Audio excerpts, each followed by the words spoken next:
बिहार में विधानसभा उपचुनाव को लेकर सरगर्मी तेज हो गई है। लगातार प्रत्याशी अपने चुनावी मैदान में उतर चुके हैं। इसी बीच बेलागंज विधानसभा क्षेत्र से एमआईएम समर्थित उम्मीदवार जमीन हसन ने पार्टी कार्यालय का उद्घाटन किया और क्या उन्होंने कुछ कहा है आपको सुनाते हैं।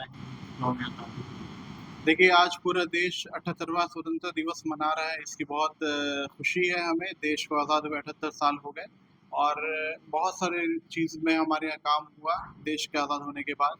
लेकिन कुछ चीज़ें रह गई जो आज़ाद देश में भी हमें ज़रूरत है उन चीज़ों पे काम करने की, और हम लोग उसको उजागर भी कर रहे हैं। जैसे जिस तरह से आप देख रहे हैं कि मुसलमानों पे दिन प्रतिदिन अटैक होता जा रहा है। जिस तरह से आप देख रहे हैं कि मॉब लिंचिंग हो रही है, बुलडोज़र लगा के घर को तोड़ा जा रहा है, उनके वक़्फ़ का कानून लाया जा रहा है, नया कानून आया है 2024 में, जिस पे बात हो रही है। तो हमारे लीडर हैं असदुद्दीन ओवैसी साहब और उसकी लगातार मज़म्मत कर रहे हैं, मुखालफत कर रहे हैं और मज़बूती से लड़ रहे हैं।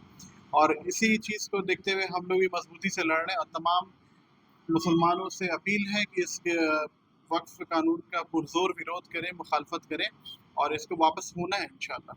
क्योंकि जेपीसी का गठन हो गया, आप जानते हैं, उसमें असदुद्दीन ओवैसी साहब को जगह मिली है और हमें पूरा उम्मीद है कि ये वापस होगा ये बिल, क्योंकि हमारे अधिकारों में दूसरे का अधिकार नहीं होना चाहिए। आप जानते होंगे बोधगया बीटीएमसी का बोधगया टेम्पल मैनेजमेंट कमेटी, तो बोधगया में टेम्पल मैनेजमेंट कमेटी में कोई मुसलमान नहीं हो सकता है। उसका जो अध्यक्ष होता है वो गया का डीएम होता है। तो आपको पता है गया का डीएम मुसलमान इसीलिए नहीं हो सकता है क्योंकि उसका सदस्य जो अध्यक्ष होगा वो डीएम होता है और डीएम मुसलमान अगर गया का रहेगा तो वहाँ बीटीएमसी का वो सदस्य नहीं हो सकता है। तो ऐसी तमाम चीज़ें हैं जहाँ मुसलमानों का वो पार्टिसिपेशन नहीं है मुद्दा है। और इसी तरह हम भी चाहते हैं कि वक़्फ़ में भी दूसरे लोग का नहीं हस्तक्षेप हो। ये हमारी चीज़ है, हम देखेंगे किस तरह से हमें मैनेज करना है, ये हमारा मैटर है।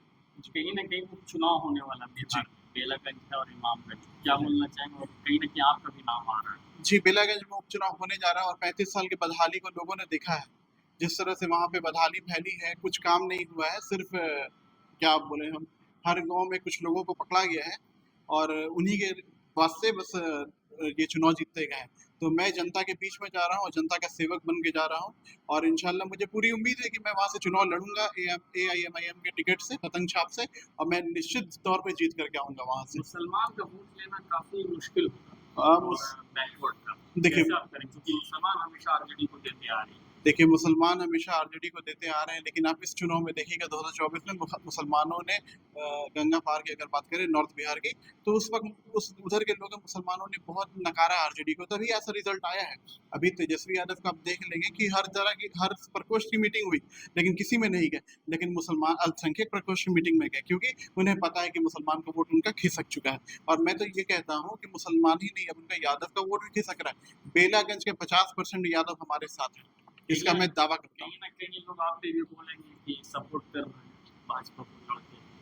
ये सब आरोप प्रत्यारोप हमेशा लगता रहता है, इससे हमें कोई फ़र्क नहीं पड़ता है, लेकिन लोग को ये जानना चाहिए कि जिस तरह से ओवैसी साहब बात को रखते हैं, तो ये कहाँ से बी टीम की बात है। इतनी मज़बूती से अगर आज कोई भी बात कर रहा है, तो कहीं न कहीं उसके अंदर मज़बूती है, वो बैरिस्टर है, लॉ जान रहा है, तभी वो कोई आदमी इतना हिम्मत करके बात कर रहा है। ऐसा नहीं है कि वो कोई ऐसे ही वो सड़क छाप इंसान है कि कुछ भी बोल दे तो उस पे कुछ हो जाए। बहुत बड़ी बात है, देखिए, आप देखिए हर जगह से, क्योंकि हाँ, कोई भी मुद्दा अगर उठता है तो सबसे पहले ओवैसी साहब उठाते हैं और जिस मजबूती से वो उठा रहे हैं, तो उसको देखिए कि दुनिया को अगर एक मैसेज जा रहा है पूरे मुल्क को, तो ओवैसी साहब ये मैसेज देने का काम कर रहे हैं। बेला से जनता से क्या अपील कर रहे हैं? बेला की जनता से मेरा ये अपील है कि 35 साल का जो बदहाली है उसका हम हिसाब लेंगे और इंशाअल्लाह बेलागंज में हम वहाँ पे जीत के परचम बुलंद करेंगे और मीम से हम जीतेंगे और पूरे बिहार नहीं, पूरे देश में ओवैसी साहब का डंका पीटेंगे और ओवैसी साहब के हाथों को मजबूत करेंगे।